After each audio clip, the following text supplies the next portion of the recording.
Well, welcome back. Earlier, I shared with our audience how I spent most of the evening going through all the news channels, trying to figure out just how everybody was reporting on the news coming out of Israel. And I find it interesting that no two were alike, and other angles of the war were being talked about. Quite confusing. It does leave the question, who can you trust? Well, I'm very honored to have with us today Dexter Van Zile. He's the managing editor of the Middle East Forum publication, focus on Western Islamism. Prior to that, his current position, he worked as a committee for accuracy in Middle East reporting and analysis for 16 years. He does have a website. It's called ME, which is MiddleEastForum.org, MiddleEastForum.org, and you can go there and check it out.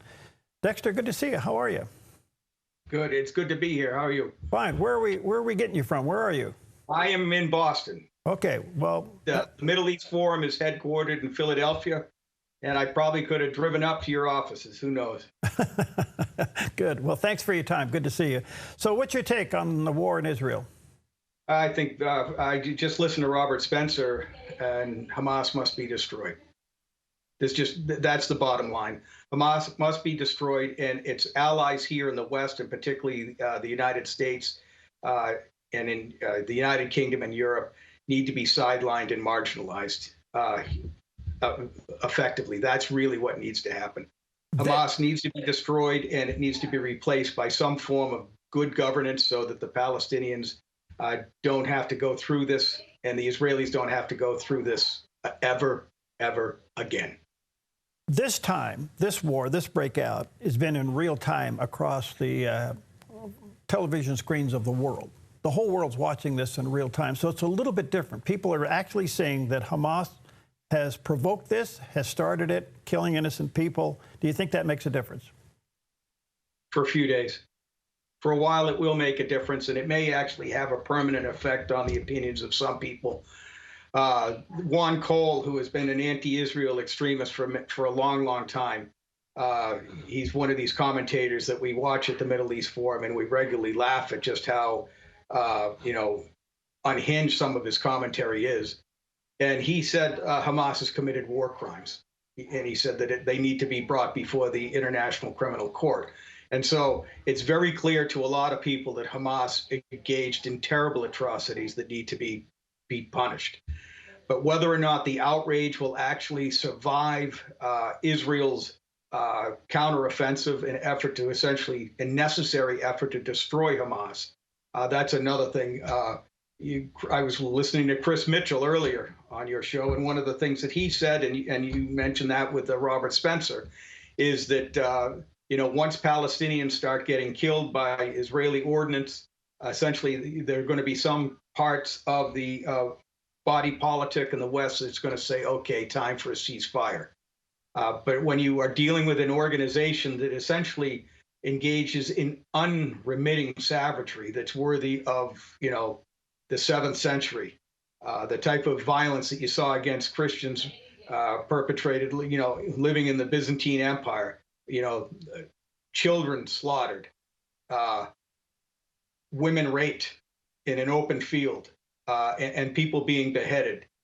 Once you see that, I think that just is, for a while, that's going to give Israel the cover it needs to defeat Hamas.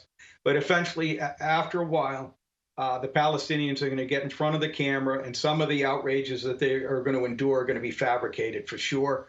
But there's going to be real trauma and tragedy endured by the Palestinians. And they will hold that, their corpses up and say, look what the Israelis are doing to us. And because of an information operation that's been ongoing for decades, there are going to be some people who are going to be tolerant of that. And one of the troubling things that I see at the website that I edit, focus on Western Islamism at islamism.news, is that we are starting to see Islamist organizations in the United States try to turn public opinion against Israel with statements. The United States Council of Muslim Organizations came right out on Saturday, while the images were flooding Twitter of kidnappings and murders and massacres. they came out and essentially said, we express solidarity with the Palestinians. And they didn't say a word of criticism about the atrocities perpetrated by Hamas.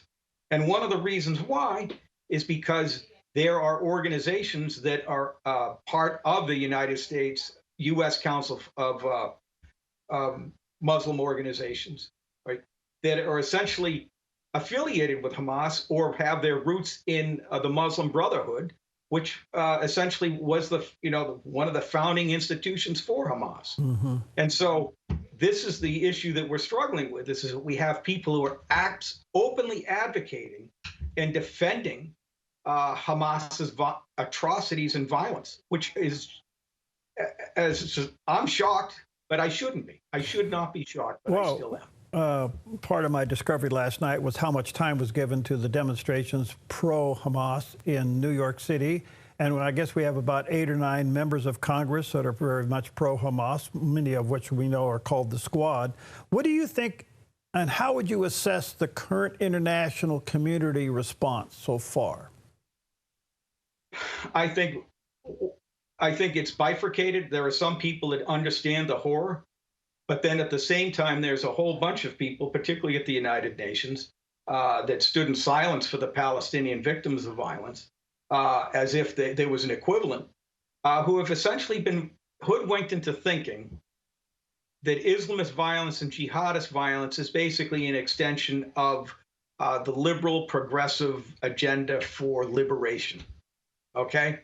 And they have essentially been able to provide a mask for jihadist violence and raping and kidnapping and slaughtering families.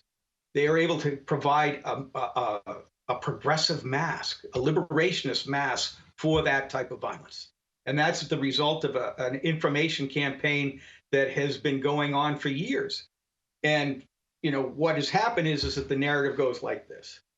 They do everything they can to kind of downplay Palestinian violence against Israel.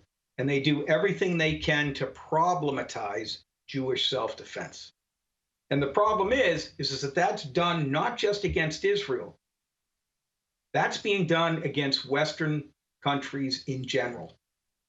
Anytime the West or Israel does what it needs to do to kind of protect its visceral, physical self-interest, that is generally portrayed as an act of racism or oppression against colonized peoples. Mm-hmm. And that's a very troubling thing. You see this with the land acknowledgments that take place on college campuses and in any sort of nonprofit world that's been captured by the progressive left. The narrative is that we need to basically apologize for our mere presence on this land, which is essentially what was done to Israel. They were essentially portrayed as interlopers that had no claim to the land and genocidal people. And that narrative has essentially been deployed against the West as well. And so in the short term, Hamas must be destroyed. And all of its allies in the West need to be marginalized. But at the same time, the West needs to wake up to this 1-2 punch of progressive self-hate, basically paving the way for Islamist hostility. That's what's going on. Do you think this recent war will further a two-state argument or end it? I think, I don't know. I used to say that I supported a two-state solution just because that seemed to be the right thing to do. Okay? It seemed like it was, and part of it, I was fooled. Even though I was more suspicious than 95% of the people in the United States of the Palestinian cause, I thought at some point down the road that maybe there would be a possibility for the Palestinians to have a state of their own, even though it would be separated. It would be like East and West Pakistan, which did not work out. And I was willing to listen to the ideas of like a train or some sort of underground tunnel between Gaza and the West Bank. At this point, I think that's off the table. And I think that the only message that really is on the table right now is that Hamas must be destroyed. To court. Okay. So, Dexter, why was this such an intelligent breakdown on this attack? All right. I think that a lot of it had to do with the fact that the Israelis were fighting one another over the judicial reform. Oh, okay. And I think that was part of it. I see and hear conspiracy theories saying, oh, that they decided, oh, well, there must have been a reason to let this happen. I think that, and another thing that we have to understand is that Israel's been under siege pretty much every day of its existence. And sometimes the Israelis get exhausted. And I think that we see that exhaustion in the West in general as well. But we can't let up. And it's a warning. What happened to Israel is a warning to Western democracies as well. Okay? Because that's my last question for you is, where does that leave us in the United States if we're the big Satan?